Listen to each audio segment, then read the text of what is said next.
하나님의 말씀은 시편 23편 1절에서 6절, 구약성경 818페이지입니다. 818페이지, 시편 23편 1절에서 6절까지의 말씀입니다. 우리 다 찾으셨으면 우리 함께 봉독하겠습니다. 여호와는 나의 목자시니 내게 부족함이 없으리로다. 그가 나를 푸른 풀밭에 누이시며 쉴만한 물가로 인도하시는도다.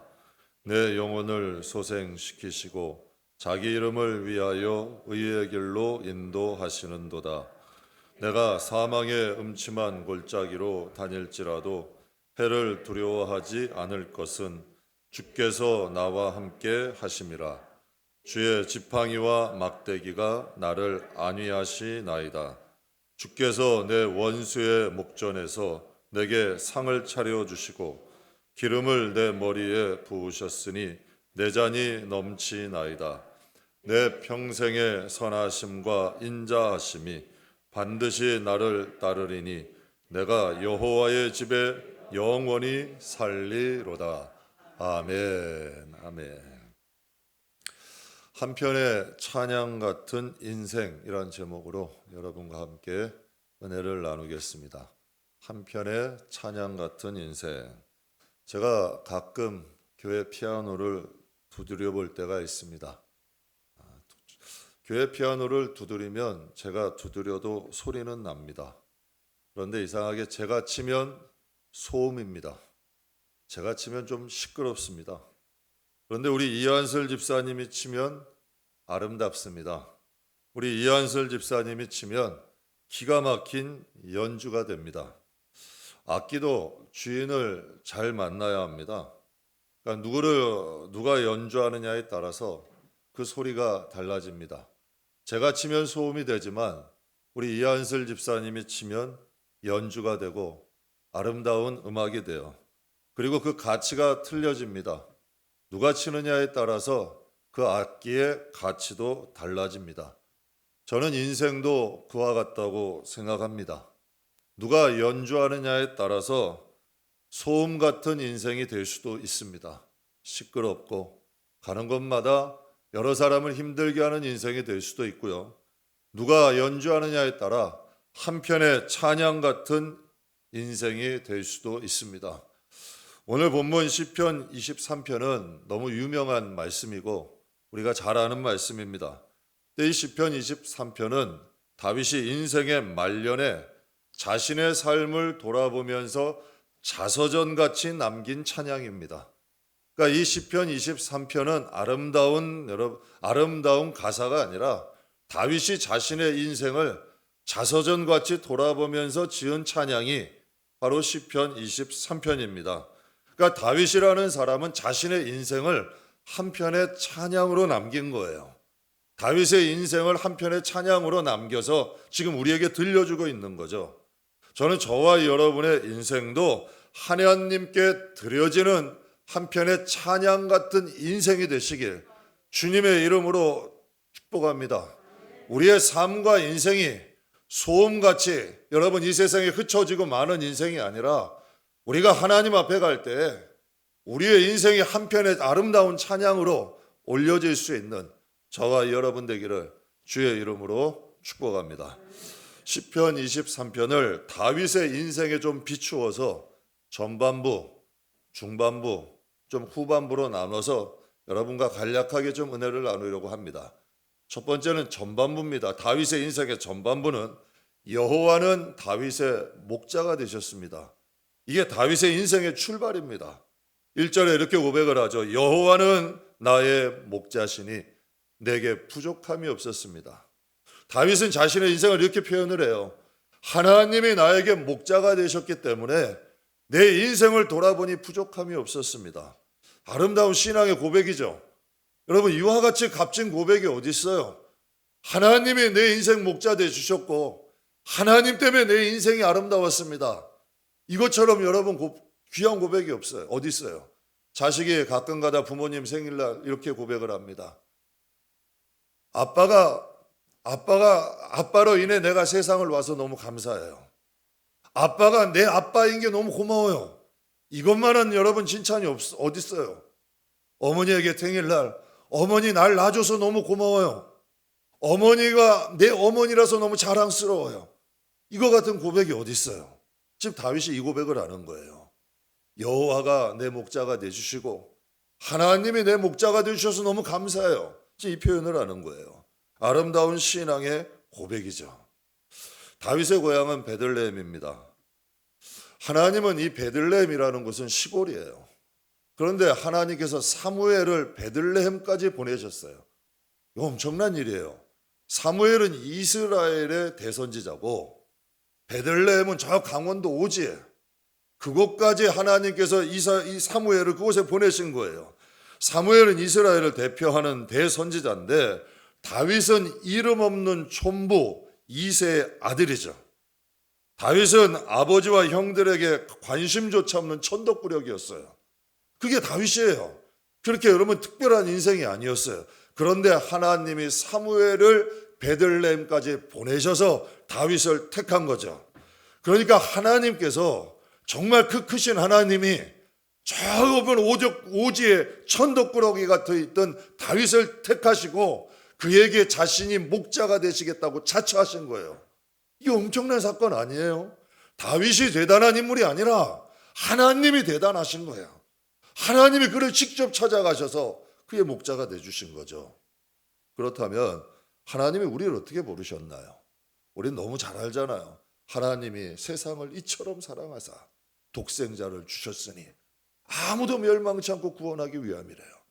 나를 구원하기 위해 독생자를 보내셨고 나를 구원하기 위해 독생자를 십자가에 못 박으셨고 나를 부활시키기 위해서 예수님을 3일 동안 깜깜한 돌무덤에 갇히게 하셔서 부활하신 거예요.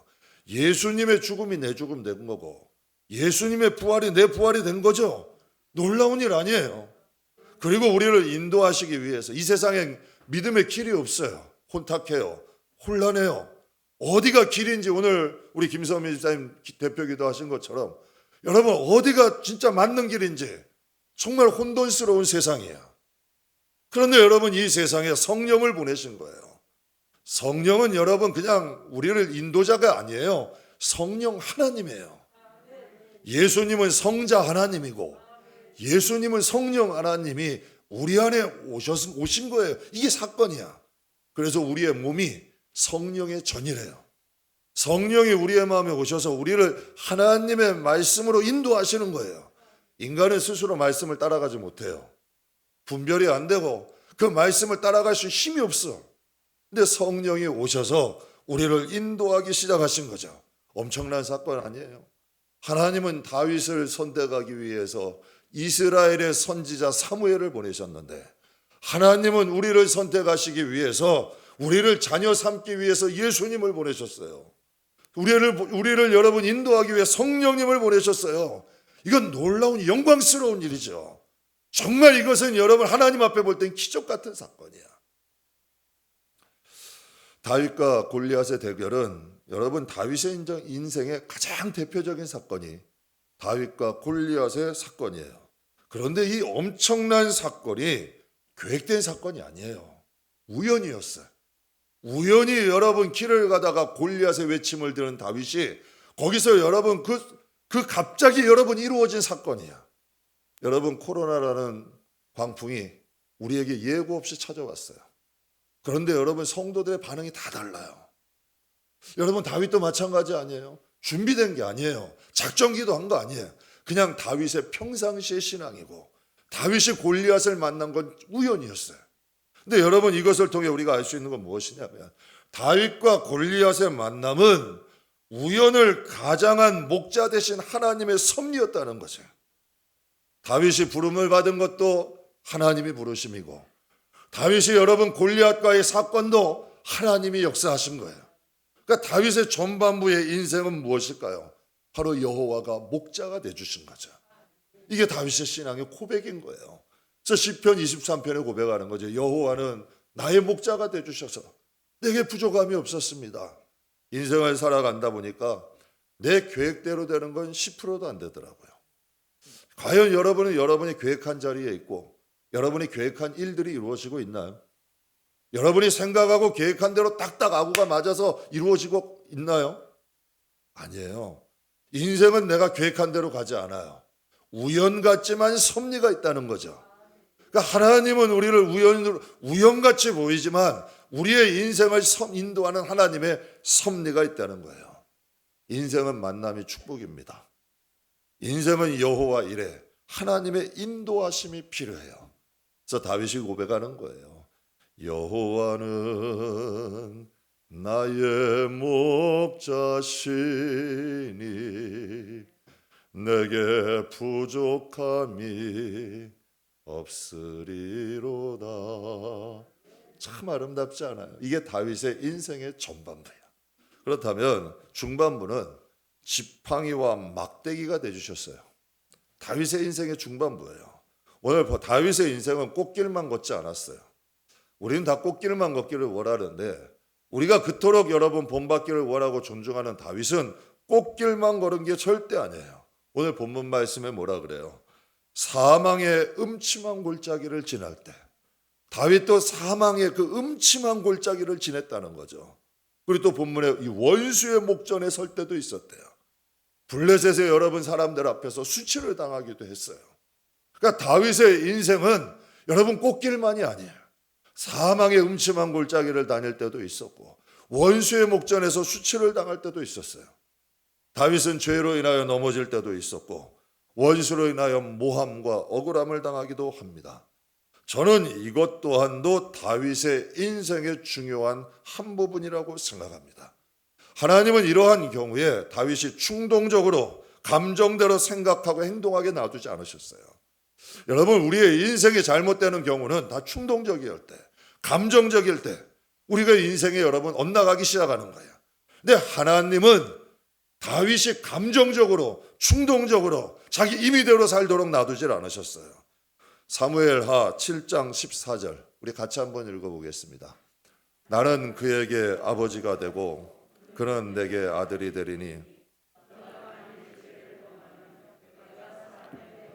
인생의 채찍으로 징계하려니와.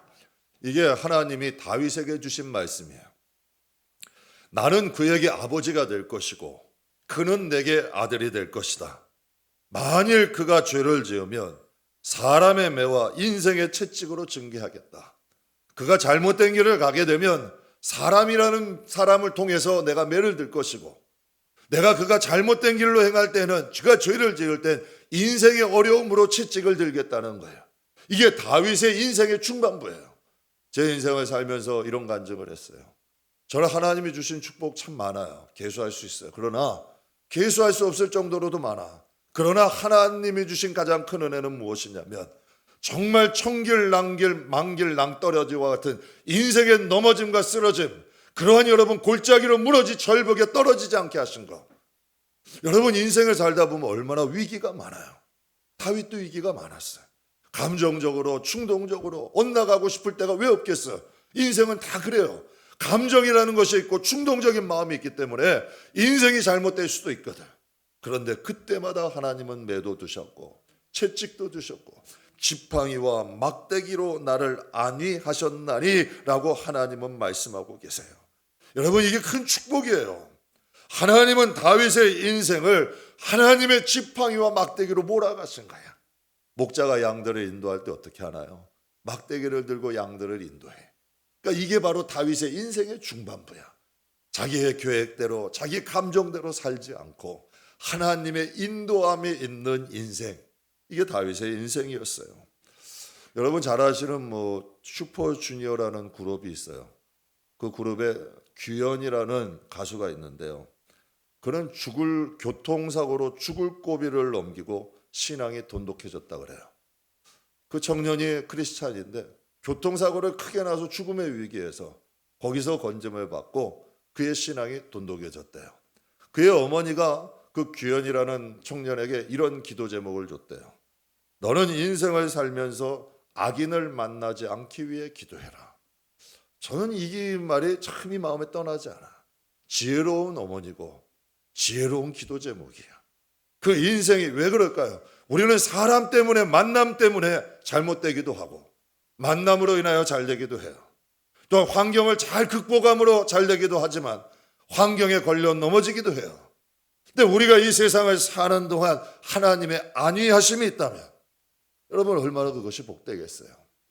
오늘 본문 말씀에도 사망의 음침한 골짜기로 내려갔으나 주께서 나를 안위하셨다. 이 안위하셨다는 원어의 뜻은 뉘우치게 하시다, 참회하게 하시다, 돌이키게 하시다. 다윗도 사망의 음침한 골짜기에 누구에게 괴롭힘만 당했다는 게 아니에요. 인생의 위기를 의미하는 거지. 그러나 하나님께서 그를 돌이키게 하시고 뉘우치게 하시고 그를 참회하시고 돌아오게 하신 거예요. 하나님께 돌아오게 하신 거죠. 원수의 목전에 있을 땐 도리어 상을 베푸셨대요. 상다리가 부러지도록 하나님께서 상을 베푸시고 또한 잔이 넘치게 하셨다는 거예요. 원수에게 초라해지기 쉬울 때 하나님이 우리를 높이신다는 거죠. 이게 다윗의 인생이었다. 기가 막힌 표현 아니에요? 그러니까 이 소시 속에 다윗의 인생이 있는 거예요. 사망의 음침한 골짜기 속에서 하나님이 바른 길 가게 하시고 원수 앞에서 초라해지고 여러분 내 자신이 연약함이 있을 때 하나님이 상을 베푸시고 잔을 채우셨다는 거죠. 그래서 3절에 이렇게 고백을 해요. 내 영혼을 소생시키시고 자기 이름을 위하여 의의 길로 인도하시는도다. 여호와는 다윗의 영적인 아버지가 되주셨습니다. 그래서 약속대로 지팡이와 막대기로 인도하셨어요. 그의 영혼을 회복시키시고 의의 길, 바른 길로 인도하셨습니다. 저는 하나님께서 육신의 건강이 중요하듯 영혼의 건강은 더 중요합니다. 영혼이 바로 서야 육신이 바른 길을 갑니다. 영혼이 삐뚤어진 게 있다면, 영혼이 삐뚤어지면 육신은 자연적으로 삐뚤어지는 길로 가게 되어 있습니다. 그러니까 하나님이 고백하신 것처럼 다윗의 영혼을 소생시키신 것처럼 우리의 영혼이 소생되기를 원합니다. 여러분, 이 세상을 살아갈 때 우리는 편한 길을 가는 사람이 아니라 바른 길을 가는 사람입니다. 여러분, 우리의 영혼의 우리 삶의 여러분 육신의 유익을 위해 가는 사람이 아니라 우리는 의의 길로 걸어가는 사람이라는 것을 잊지 마시길 주의 이름으로 축복합니다. 그래서 다윗의 인생의 중반부는 하나님께서 그에게 지팡이와 막대기가 되어 주셨습니다. 그다음에 마지막으로 중반부 마무리는 여호와의 집으로 인도하셨습니다. 이게 가장 중요한 것 같아요. 하나님은 다윗을 여호와의 집으로 인도하셨어요. 다윗은 하나님께서 다윗의 인생을 하나님의 집으로 마지막으로 인도하셨다는 거죠. 독일 속담에 이런 속담이 있습니다. 끝이 좋아야 모든 것이 좋다. 제가 성도님께 가끔 이런 말씀 드려요. 성도는 끝이 좋아야 된다. 성도는 마무리가 좋아야 돼요. 마무리를 좋게 하고 가야 그게 또 간증이 되고 은혜가 돼요. 공교롭게도 제가 2주 연속으로 장례 예식을 주관하게 됐습니다. 제가 장례 예식을 집도하면서 느낀 것이 있어요. 첫 번째는 죽음 앞에 모두가 평범하다. 신분, 재물, 명예, 큰 자, 작은 자 상관없이 한 곳으로 가더라고요. 장례식이 끝나면 한 곳으로 가요. 그리고 그곳에서 한 줌의 재가 돼가지고 돌아옵니다. 신분 상관없어요. 재물 상관없어요. 그 사람의 명예 상관없어요. 큰 자, 작은 자 상관없어요. 죽으면 한 곳으로 가서 한 줌의 재로 들어오는 게 우리의 인생이에요. 그러나 죽음 이후는 그 길이 완전히 다르죠. 히브리서 9장 27절에는 하나님이 이렇게 말씀하세요. 한 번 죽는 것은 사람에게 정한 것이요 그 후에는 심판이 있으리니. 심판은 무엇을 얘기할까요? 영광과 사망, 복과 화를 의미합니다. 하나님은 다윗은 자신의 인생의 마지막을 노래한, 여러분 이 인생의 마지막을 시편 23편에 이렇게 노래하고 있어요. 6절 말씀에 내 평생에 선하심과 인자하심이 반드시 나를 따르리니 내가 여호와의 집에 영원히 살리로다. 마지막이 좋잖아요. 마지막에 힘이 있잖아요. 근데 대개 신앙인들은 끝이 흐려. 안 돼요. 여러분 젊을 때는 열심히 했다가 끝이 신앙이 되게 과거역인 분들이 많아요. 내가 예전엔 기도 많이 했고 예전엔 여러분, 성경은 항상 현재를 말씀하셔요. 왜? 성경엔 죽음이 없으니까. 죽음이 없어요. 하나님께는. 하나님은 시작과 끝이 없어요. 영원히 현재야. 하나님께. 우리의 인생도 마찬가지죠. 끝이 좋아야 돼요. 다윗이 오늘 시편 23편의 마지막을 이렇게 마침표를 찍어요. 내 평생에 하나님의 선하심과 인자하심이 반드시 나를 따르리니 내가 여호와의 집에 영원히 살리로다. 사람은 이름을 남기고 짐승은 가족을 남긴다고 합니다. 여러분, 우리의 인생이 누군가에게 소음이 되는 것이 아니라 사람에게는 기쁨이 되고 하나님께는 영광이 되기를 축복합니다. 다윗의 삶은 한편의 찬양 같은 인생이었습니다. 저와 여러분의 인생도 하나님 앞에 한편의 찬양 같은 인생이 되시게 주님의 이름으로 축복합니다.